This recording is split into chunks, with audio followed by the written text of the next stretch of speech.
بسم اللہ الرحمن الرحیم۔ السلام علیکم ورحمۃ اللہ وبرکاتہ۔ عابد راضی چینل کی طرف سے آج میں اپنے دوستوں کو رسول اللہ صلی اللہ علیہ وآلہ وسلم کا ایک فرمان بتاؤں گا اور ایک دعا بتاؤں گا۔ آپ دوست یہ دعا کیا کریں، اللہ تعالیٰ مغفرت کر دے گا۔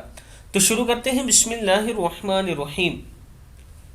حضرت انس رضی اللہ تعالیٰ عنہ فرماتے ہیں کہ آپ صلی اللہ علیہ وآلہ وسلم نے فرمایا، جو شخص نماز کے بعد سبحان اللہ العظیم وبحمدہ لا حول ولا قوت الا باللہ کہے، وہ اس حال میں کھڑا ہوگا کہ اس کی مغفرت ہو چکی ہوگی۔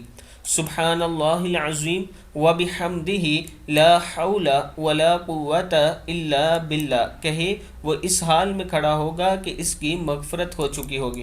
میں اپنے دوستوں سے گزارش کروں گا کہ آپ دوست اس پر عمل کریں، اللہ تعالیٰ کرم فرمائے گا۔ اس ویڈیو کو بھی آپ دوستوں نے آگے ضرور شیئر کرنا ہے۔ السلام علیکم ورحمۃ اللہ وبرکاتہ۔